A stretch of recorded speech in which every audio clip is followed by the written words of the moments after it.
산상수 5장은 마음이 중요하다는 이야기였습니다. 이 마음은 곧 하나님 나라 백성의 자격이기 때문입니다. 하나님 나라의 백성이 되는 자격은 돈으로도 못 가요. 네, 어떤 공부와 실력으로 되는 것도 아닙니다. 어떤 인물순도 아니고요. 백이 있어야 되는 것도 아니에요. 오직 하나님 나라의 백성의 자격은 한 가지인데 마음입니다. 어떤 마음입니까? 가난한 마음이에요. 간절한 마음입니다. 이 마음이 간절한 사람은 복이 있어요. 어떤 복이냐? 바로 이러한 백성은 하나님을 나의 하나님, 나의 하나님으로 삼는 복을 얻는다는 거예요. 그러니까 하나님은 누구든지 간절하게 원하기만 하면 누구든지 그들의 하나님이 되어 주시기를 원하신다는 거예요. 복 주시길 원해요. 이걸 구약으로 말하면 함께 하시기를 원해요. 임마누엘, 하나님이 이스라엘 백성들과 함께 하고 싶어서 성전을 진을하셨어요. 이스라엘 백성들이 먼저 간구한 것이 아니고 하나님이 옆구리 푹 찔러가지고 모세를 통해 받아낸 약속이었지만 하나님은 이렇게 우리에게 복 주시길 원하십니다. 우리 마음만 있다면요. 하나님이 요구하시는 요구사항, 해라 하지 마라. 하나님의 율례와 법도와 규례와 명령이 어려운 것이 아니에요. 뭐가 어려워요? 우리의 마음이 어려워요. 그래서 마음만 먹으면 하나님을 나의 하나님으로 삼아요. 그러면요, 이 세상이 줄 수 없는, 하나님만 주실 수 있는 복을 얻게 되는데 그것이 뭡니까? 바로 천국이에요. 천국. 이 천국은 여기 있다 저기 있다가 아니고 우리의 마음에서부터 시작됩니다. 하나님을 나의 하나님으로 삼는 우리의 마음이 평강해져요. 샬롬. 우리 마음이 하나님의 나라가 됩니다. 그리고 이 하나님의 나라는 점점 확장되어 가요. 마음이 간절한 사람은 하나님을 자기 하나님으로 삼는 복이 있나니 하나님 나라의 큰 복을 받을 것입니다. 오늘 이 시간에도 예배하는 우리들에게 성령 하나님께서 예배의 영을 부어주시고 지혜와 계시의 영으로 함께 하셔서 신령과 진정으로 예배할 수 있는 그런 갈급한 심령, 간절한 마음 주시기를 축복합니다. 이렇게 마음이 중요하다. 그래서 이렇게 마음을 먹으면 이제 6장은 행동에 대한 이야기입니다. 이 행동은 하나님 나라 백성의 생활 기준, 원칙을 의미하는 거예요. 두 가지밖에 없습니다. 두 길이에요. 하나는 축복의 길, 하나님 앞에서. 하나는 저주의 길, 사람 앞에서. 처음에는 조금 차이 나는 것 같은데 나중에는 큰 차이가 납니다. 그래서 우리는 선택의 순간에 먼저 이것이 그의 나라와 그의 의를 구하는 것일까? 한 번 더 생각해 보아야 합니다. 이것은 다른 말로 하면 하나님이냐 재물이냐의 문제고, 이것은 영원한 생명의 문제냐 아니면 의식주의 문제냐라는 선택의 기로라는 것이죠. 우리는 이 선택의 순간에 먼저 그의 나라와 그의 의를 구함으로 하나님 앞에서 살아갈 수 있습니다. 그리고 7장은 결과에 대한 이야기입니다. 이것은 하나님 나라 백성의 경계, 주의사항에 해당하는 것이에요. 속지 말라는 것이죠. 누구에게 속지 말아야 되느냐? 거짓 선지자를 예를 들어서 그들을 어떻게 하느냐? 열매로 안다는 거예요. 이 말씀은 심판날을 미리 준비하는 것이었죠. 마지막 때는 반드시 온다. 그러니까 그때가 오기 전에 어떻게 하라는 거야? 빨리 돌아서라. 회개하라는 것이죠. 그리고 비유를 얘기하세요. 반석 위에 지은 집과 모래 위에 지은 집. 반석 위에 집을 짓는 사람은 주님의 이 산상수훈의 말씀을 듣고 돌이켜 회개해 집을 반석 위에 짓는 지혜로운 사람을 의미하고, 이 말씀을 듣고도 많은 무리가 깜짝 놀랐어요. 가르치심에 깜짝 놀랐는데 행동은 안 바꿔.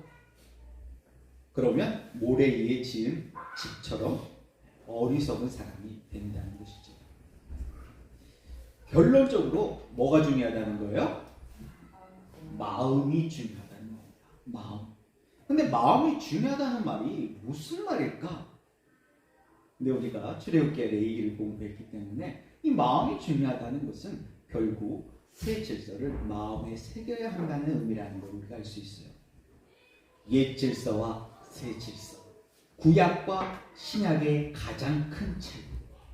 가장 큰 차이는 구약은 두 돌비, 돌판에 새겼고 신약은 새 언약은 우리의 신비, 마음판에 새긴다는 것입니다. 두 돌비에 새겨진 십계명은 이스라엘 백성들의 마음까지 바꾸지는 못했어요. 그런데 이 새 질서, 예수님의 이 산상수훈의 이 교훈을 마음에 새기려고 예를 썼더니 그 마음이 바꿔지더라고요. 어떻게 해요? 새기려면은 단순, 반복, 지속, 그거 외에는 없어요. 그러니까 이스라엘 백성들이 하나님의 말씀을, 율례와 법도와 규례와 명령을 그렇게 외워가지고 다니면서도 그것을 마음에 새기려고 생각을 못했다는 거예요. 그리고 대부분의 백성들은 그냥 정보로, 지식으로, 그냥 한 번 듣는 것으로 끝나버렸다는 거예요. 한 번 들어서 새겨질 수 있다면 얼마나 좋겠어요. 그런데 그렇게 되지 않죠. 우리가 본계적 결단을 해도요, 하루아침에 손바닥 딱 뒤집듯이 바꿔주면 얼마나 좋아요. 그런데 어때요? 우리는 작심삼일을 너무 많이 경험해 봤잖아요. 작심삼일. 사람은 바뀌는 것을 기본적으로 너무 싫어합니다. 이게 게으름과의 문제가 아니에요. 이거는 습관의 문제이고 본능적인 문제. 그래서 이 본능을 거스려야 되니까 굉장히 우리가 뭔가 새로운 결단을 했을 때 스트레스를 받는 거예요. 근데 이게 과학적으로도요, 의학적으로도 일리가 있다는 거예요. 왜냐하면 우리가 굉장히 스트레스 상황이 되면은 우리 몸은 본능적으로 하나님이 설계해 놓은 그 설계대로 이 스트레스를 떨어뜨리기 위해서 우리 몸에서 스트레스를 조절하는 호르몬을 분비합니다. 그게 도파민이라고 하는 호르몬. 그래서 이 호르몬이 나오면 스트레스 지수가 떨어져요. 그래서 우리가 뭔가 새로운 작심을 했을 때 이 호르몬이 나와가지고 스트레스를 떨어뜨려 준다는 거예요. 근데 문제는 이 도파민이라고 하는 호르몬은 명령을 넣으면 3일 동안만 나온다는 사실이에요. 그래서 뭔가 우리가 새로운 시도를 할 때 3일 동안 도파민이 분비가 되니까 이것을 어느 정도 견뎌요. 근데 딱 3일이 지나면 도파민이 끊어져요. 그러면 굉장히 스트레스 지수가 확 올라갑니다. 우리의 의지력 소모가 확 많아진다는 것이죠. 그러면 우리는 생각해요. 에이, 이건 나랑 안 맞네 하고 포기해요. 그게 자신삼일이에요. 그러니까 방법은 뭐냐면 3일마다 명령을 집어넣는 거예요. 작심삼일을 3일에 한 번씩 하는 거죠. 언제까지? 작심만일이 될 때까지. 그러니까 우리는 안 되는 것이 아니고 작심만일이 될 때까지. 바꿔 말하면 나쁜 습관을 좋은 습관으로 바꿔야 되는데 이 습관을 바꿀 때까지 안 해본 거예요. 그냥 한 번, 두 번 해본 거죠. 마음에 새겨질 때까지 해야 하는데 그냥 한 번, 두 번 해본 거예요. 그러면 6장에서 결론이에요.